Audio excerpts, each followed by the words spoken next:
Welcome back to the channel. Today we're going to be taking a look at Sharpe's enemy.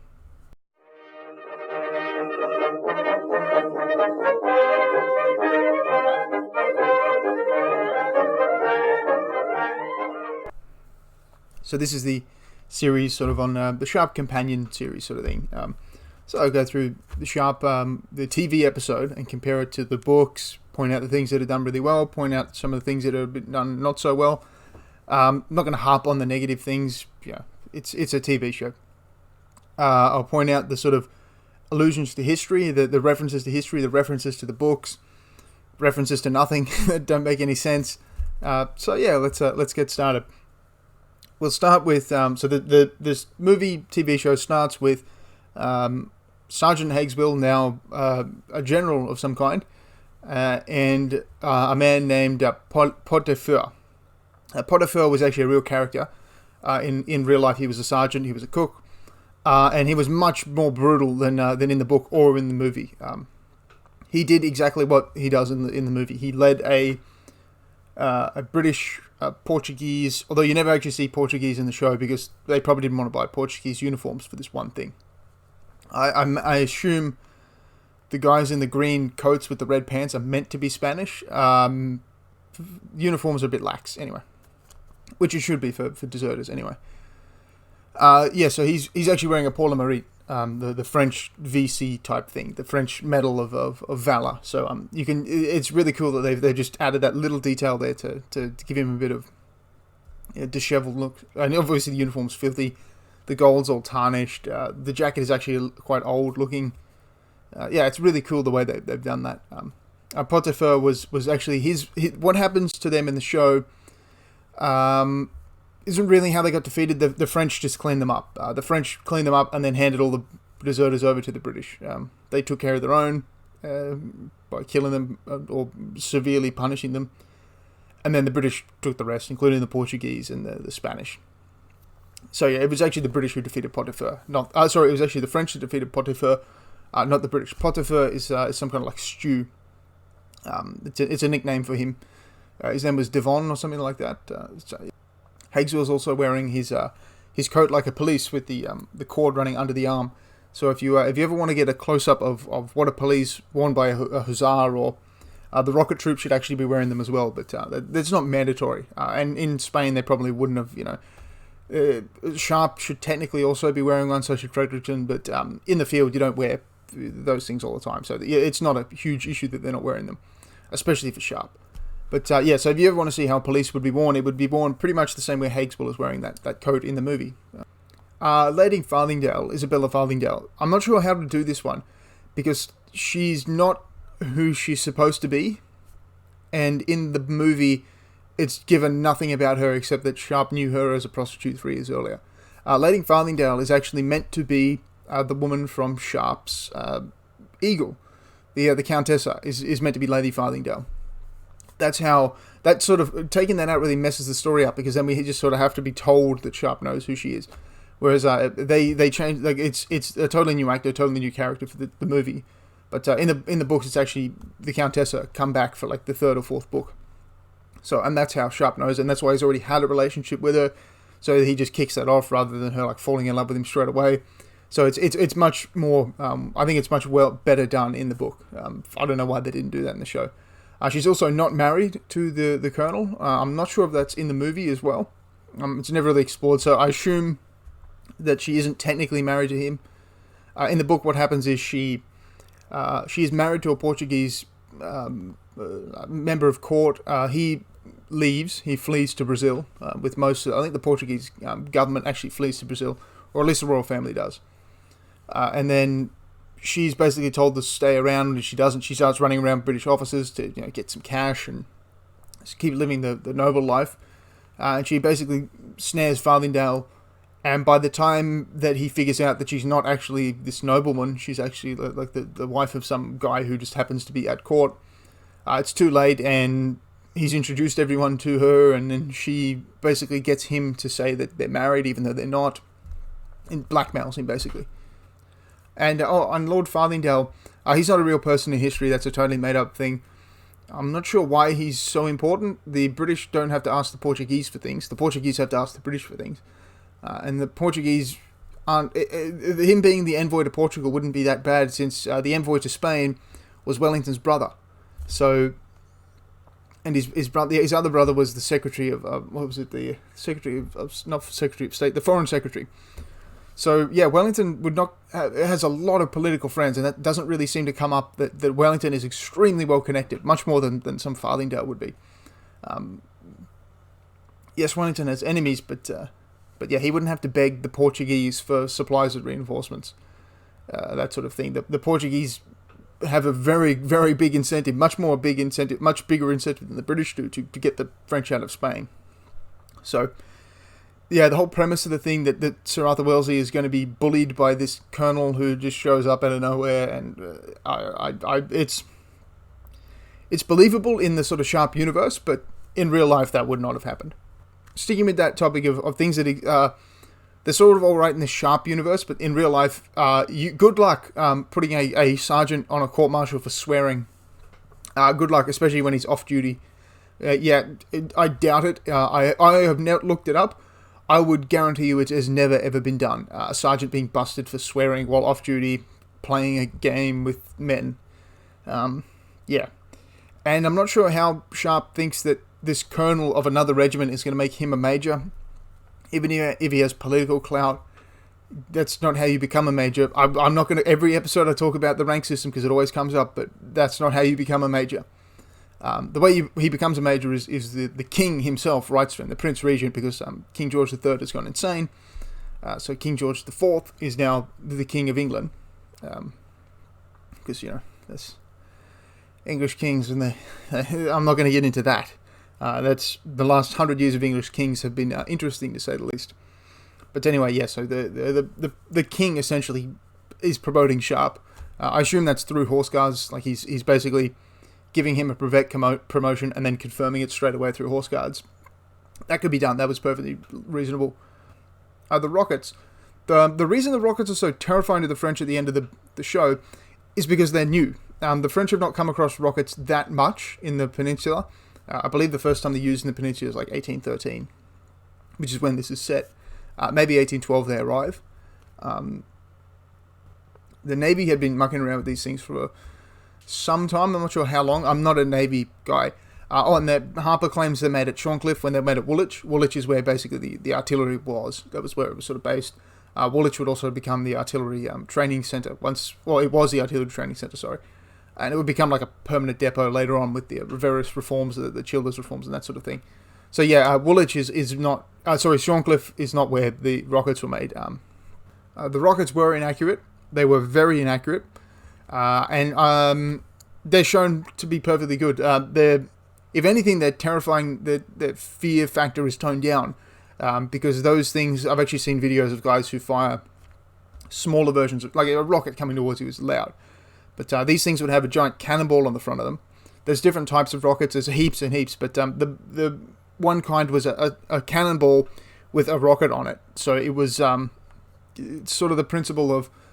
well, it's a rocket instead of a big blast with a heap of energy that winds down. You have a constant force pushing the thing along, and there's all different reasons why you might do this. But yeah, they weren't all explosive. Some of them are just solid shot. But yeah, they do get the accuracy factor right and the fear factor, and that's what they were generally used for. Was more fear than accuracy. A battery could be led by a lieutenant. I'm not sure why it would be. A battery. I think there's also way too many. Rocket frames there for a battery, but that doesn't matter. If they're putting more of something than there should be in there, I'm fine with that.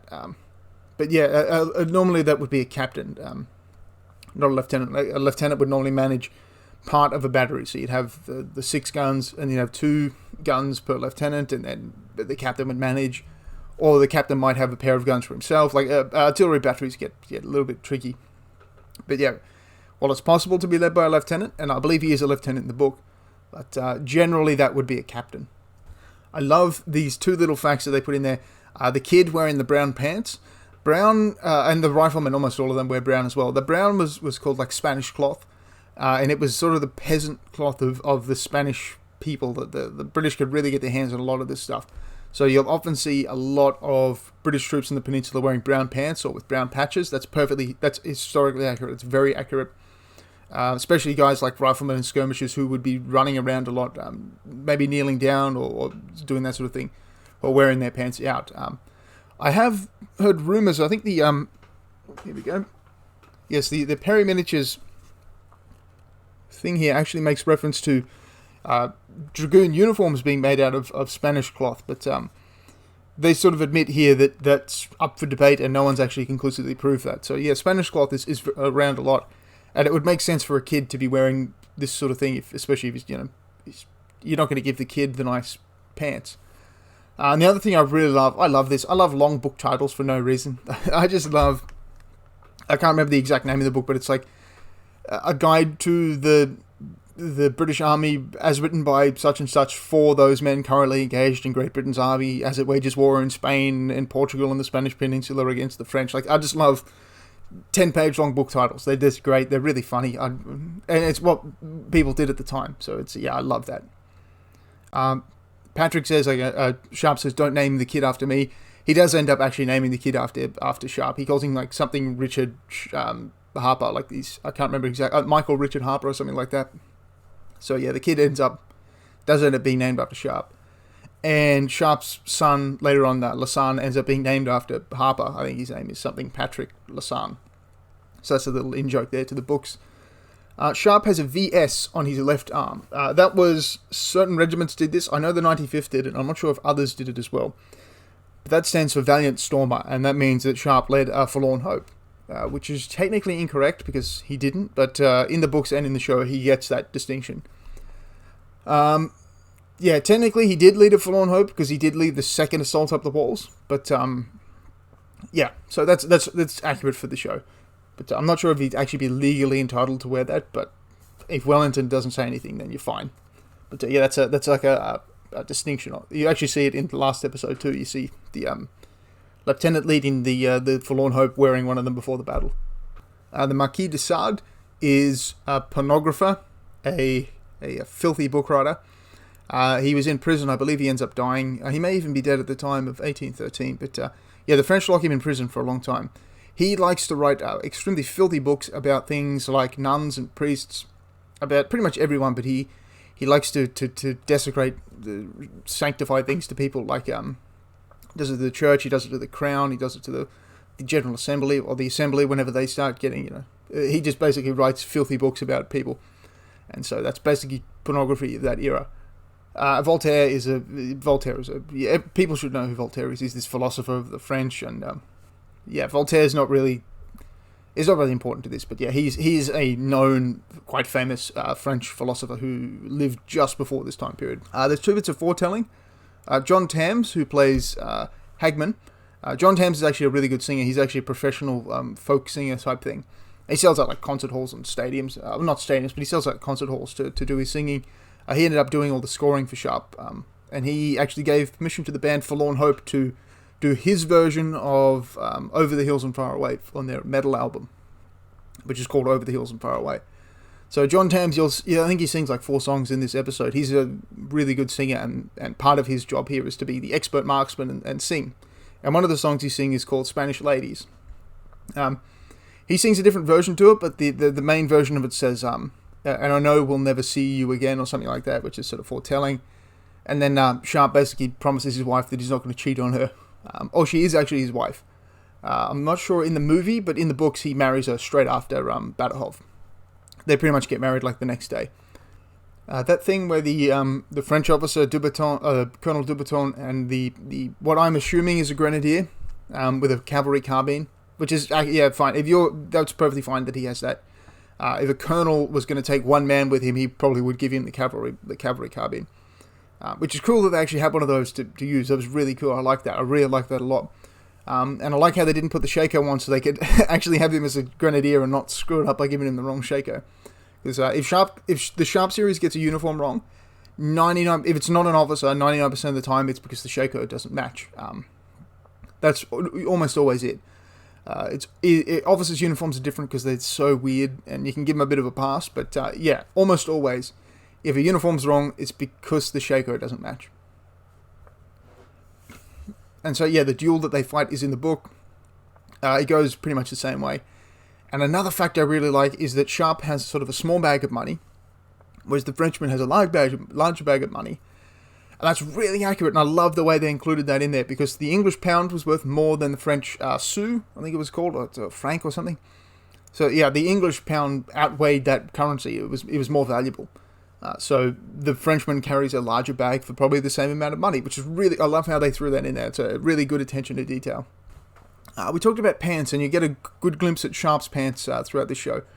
He's actually wearing proper rifleman pants. Those are proper rifleman officers' pants. The brown thing there is leather, or some kind of like leather lining, and that was to basically wear and tear and keep them going for longer. You see them a lot on cavalry, especially cavalry officers. I believe in the books he's actually wearing a dragoon pants, like he kills a dragoon officer and steals his pants multiple times. And the boots, I believe in the books, are French dragoon boots. So yeah, that's like a feature that officers would have. Some officers would have to sort of like extend the life of their pants. How's your back? When he asked that to Sharpe and Harper, that's obviously a reference to Hageswell having had them both flogged for things they didn't do. And he has the best line of the whole Sharpe. The best line in Sharpe is "Talk English like a Christian." That's the greatest. That's the greatest line in Sharpe. Hageswell is probably my favorite character in the whole thing. I love Hageswell's character because he's so perfect. He's the and the guy who plays Hageswell, I believe he actually passed away, but he's a fantastic actor because he nails that character. That's exactly how Hageswell is in the book too.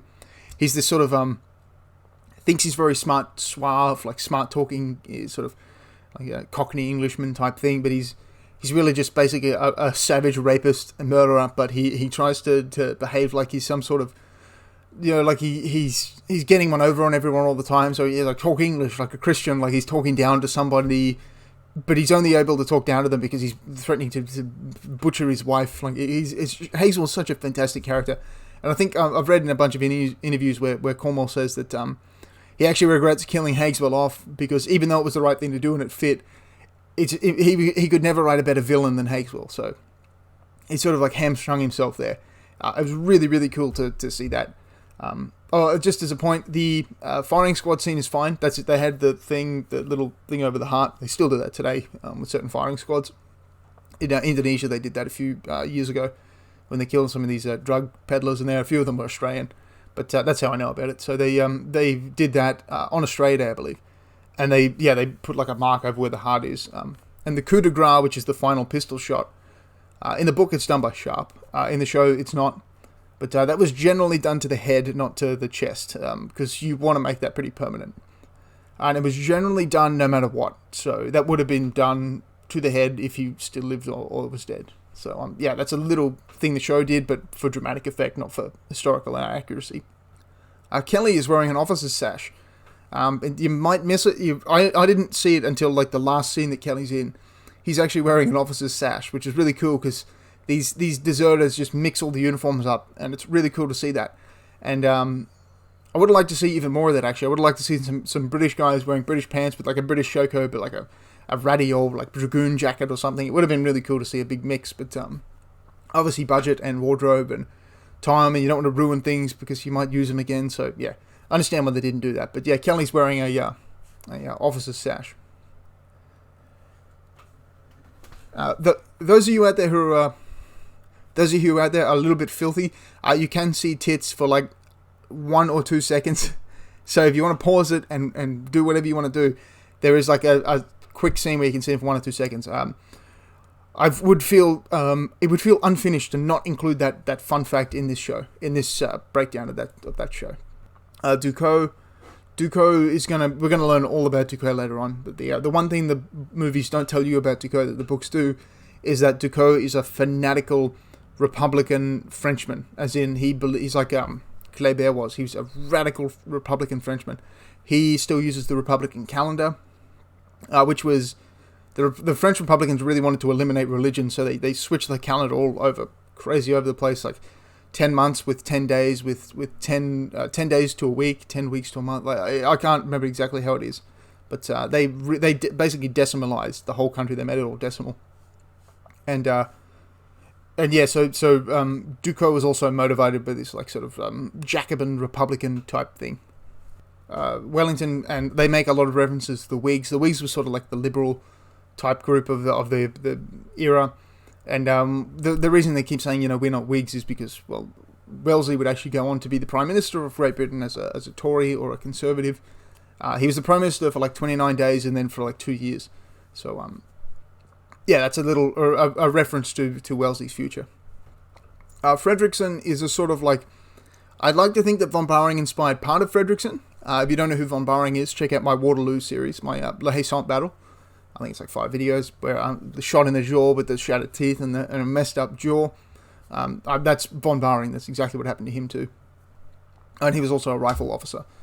Captain Fredrickson is actually wearing a correct uniform. Captain Fredrickson is wearing the perfect, correct uniform for a rifle officer of the 60th Royal American Rifles. And they're called the Royal American Rifles because of their founding they were founded sort of in America, but by this point they're exclusively British. And the Royal American Rifles are technically the 5th Battalion of the 60th Regiment. The other 4 battalions are all just line battalions. And the 60th Regiment was a detachment regiment, if you like. Companies of the 60th would actually be just sort of pawned out to different divisions and different brigades. So the idea of a captain just taking 100 men, one company, and just randomly be assigned to some major for his general action in that area, that's very believable. The 60th were a brigade, a battalion of detachments. So yeah, if you're looking to wargame in the peninsula, you're actually much better off painting your men as 60th, which is red facings instead of black. Because the 60th were much more active in much more areas than the 95th, and the 60th would have much better justification in doing small-scale actions like that, because they could literally just be... Your generals would just assign them off to people, and colonels and majors could request them to accompany them. So that was the job of the 60th, which is perfectly shown in this. And I love how Cornwell actually does use the 60th rather than just like a generic company of the 95th. Sweet William comes up. It's actually in the book. The Battle of Adrastus is actually much more complicated than the show. The show has like one attack by a battalion, and then it's over. In the book, there's a castle, the monastery, there's a tower, and I believe that Fredrickson is in the tower with his men, and they fight for that. And then Sharpe and Fredrickson are sending letters back to one another, and they're sort of like, make sure you don't go home without me, signed Sweet William. And so the nickname and the friendship between Sharpe and Fredrickson really gets more developed in the book. But I think we see that in the show, sort of. But the Battle of Adrastus in the book is much more detailed. It goes on for a lot longer. But I'll get to that when we get to the actual Battle of Adrastus. The dress is authentic. That's what happens in the book. And it's really weird that the British deserters and the French deserters have time to put pipe clay on their crossbelts and make them really shine white. You think that they would just not do that anymore, because putting pipe clay on things is really annoying. But so maybe they could have dirtied them up a bit. But again, they don't want to ruin their props and their uniforms, so I understand why they did. It's established in Sharpe's rifles. I didn't cover it because Sharpe's rifles is basically... Its job is to spoon-feed information to you, so I haven't covered it. But Cooper is a picklock. He has that famous line with Sharpe where he says, how would I ever have a picklock? And Harper goes, well, because you got one after you got out of prison for having a picklock. And he's like, it's okay, you can trust me. And he has that great line. It's very hard to trust a man who's asking to borrow a picklock, sir. Which is just great. There's a few good lines in this movie. Kelly is in the Connaught Rangers, and he's actually wearing a proper Connaught Rangers uniform with the yellow facings, which is really good. Kelly's not in the books. He's just made up for the show to sort of add some sympathy to the deserters, to give Sharpe like a redemption story, so they can kill someone off without killing off one of the chosen men. In the book, the chosen men are like 20 to 30 people, not just 5 or 6 guys. There's the sort of inner circle of the chosen men, and then there's the rest. But Sharpe is running around with many more people than just a few. I love the fight scenes in Sharpe because you can tell they were done in like 2 takes. You can tell that they weren't rehearsed, which is really, really good, because Sharpe is not a swordsman or a duelist. So when he's doing that duel with Dubaton, that looks pretty, that looks rehearsed and that looks staged and like that. But when you see the fighting and you see him like do the fake slamming some guy on the table, and you can see that he accidentally slams him one time, or you see someone in the background actually get hit with a musket in the face, so it's I love the way they do the fight scenes, because it is just chaotic and all over the place. which is how a fight like this would have been. I mean, in a battalion versus battalion situation, that's different, but it just a bunch of guys, half of them deserters, probably all hungover and drunk, fighting like that. It's really cool. I love the way they do fight scenes in Sharpe. And one thing that they don't show often in the show at all is the rifle bayonet. I think you see one rifle bayonet in the whole show, which is that sword the riflemen carry. That's taken off, put on the rifle, and you have the rifle bayonet. Instead of saying fixed bayonets, the rifleman would actually have the order fixed swords. And I don't think you ever see any of the chosen men actually fix rifle bayonets, which they do in the book all the time. But that's different because you can just write, they put the rifle bayonets on, where otherwise you have to actually go out and buy a whole bunch of rifle bayonets that work, as opposed to just being a handle like glued to a scabbard. So yeah, it's again, you don't need to do that. Something you do need to do is decock a pistol properly. I'm not sure how people think pistols get decocked. You don't just like push a button and it decocks it. You actually have to like hold the hammer back, and you press the trigger. The pan will spring open, all your powder will go flying everywhere if you're not careful, and then you just lower the hammer. You can't do it with one hand. A pistol is huge. And then we see Hagswell pointing a pistol at Isabella's head, and it's not even primed. It's actually been fired, which is fair because that's what he did fire it. But you can clearly see it's been fired. So the Frenchman could just look at that and go, okay, because it's very obvious if a pistol's been fired. But yeah, decocking a pistol is not something you can just do with one hand. The reason Hagswell fires the pistol is obviously because he kills Teresa with it. But in the book, he does kill Teresa, but after the battle, not before. They wanted her to be killed before to give Sharpe the motivation, because they forgot to put in the main point of why Sharpe is even doing this, and that is the Adrastos doesn't actually exist. This whole this I can't remember what name they give it. This passage of God or the pathway of God is not actually a real place in Spain. But the reason Sharpe is actually defending this place is because there's a French division trying to take it, or a French brigade, of 5 battalions trying to take this pass to funnel into Spain, into Portugal. And so in the book, Sharpe's actually supposed to hold this while a battalion comes up in support. Whereas in the movie, it's personal vengeance type thing. They have to kill Teresa early because they forgot to actually set up the main plot point of the book. So yeah, Adrastos is a castle, it's a convent, it's a tower. He sort of slips hints that there's cavalry and artillery there, but he pretends that he doesn't want them to know that, rather than just telling them. He tries to hide them, and he actually gets nervous that the French might have seen the artillery. A lot more Spanish locals get involved to act as fake cavalry and fake gunners. The battle is a lot more in depth. There's more than one assault. There's multiple attacks on the actual thing itself, and the battle itself is way more interesting. But it would just be way too long to film and way too expensive. So I get why they've turned it down to just one action. Major General Nan, I believe, is not there. He may be leading the reinforcement column, but Nan in the books is not a exploring officer. He's a major general. He's doing major general things like leading brigades or divisions or whatever. So yeah, Nan is not riding around in the Spanish countryside. He gets Farthingdale to leave in the same way. He basically says, do you want me to ruin everything for you and destroy your life? If not, leave. And the reason he gets him to leave is because Farthingdale is a senior officer. So by getting him to leave, that's exactly what happens in the book. 2 uniform things. The canteens that the 60th have are the right colour, but they should have a 60 on them. And obviously they haven't done this because they want to use those canteens to all British soldiers. But for full historical accuracy, your regimental number was actually on your canteen.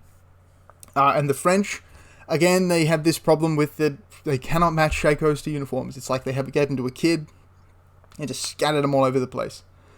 The French centre company should have pom-poms depicting what company they're in. The Grenadiers are wearing bearskins for some reason. They would have been issued bearskins, but they would not have actually taken them on campaign. It's 1813. It's been a long time since they would have worn those. And the voltigeurs, yellow is technically correct, but you'd often have a green pom-pom with a yellow tuft on it. Although a yellow tuft on its own is not actually wrong. But they would have epaulets as well of green and yellow. So yeah, the French uniforms are all correct, but they're all mismatched, and the headgear is not correct for the uniform itself, which, to be honest, is not that big a deal. The uniform is the main bit. The Shako is just something you can just swap around. So I do understand that it is not a big deal that they're mismatched. It's not a reconnaissance in the books. It's actually a full-blown invasion of Portugal. And Teresa's name should actually be Teresa Sharpe, because they're married, but I get she may have wanted to keep her own name, and Teresa Marino it looks good on the plaque. So I understand why they've done that. The P's thing is fantastic. If you ever want to explain to someone why cavalry, artillery, and infantry should work together in combined arms, just show them that. It's exactly right. You have your infantry engaging other infantry, and you want to bunch them up with cavalry so that they're a big target, smaller, less frontage to fire on you, and you paralyze them with cavalry because they can't move. Hit them with infantry and then fire artillery at them. It's exactly the right thing to do. That's how you apply combined arms. You don't have cavalry way up on a cliff, though, because what use of cavalry way up on a cliff? In the books, they're on a hillside and actually do ride down and do that sort of stuff. So, yeah, again, for time and budget reasons, they didn't want to do that with the cavalry. Probably for safety reasons too, to be honest. But the actual allegory of the P's is spot on. It's perfect. So that was the Sharpe companion for Sharpe's enemy. I believe we'll move on to the next Sharpe after this.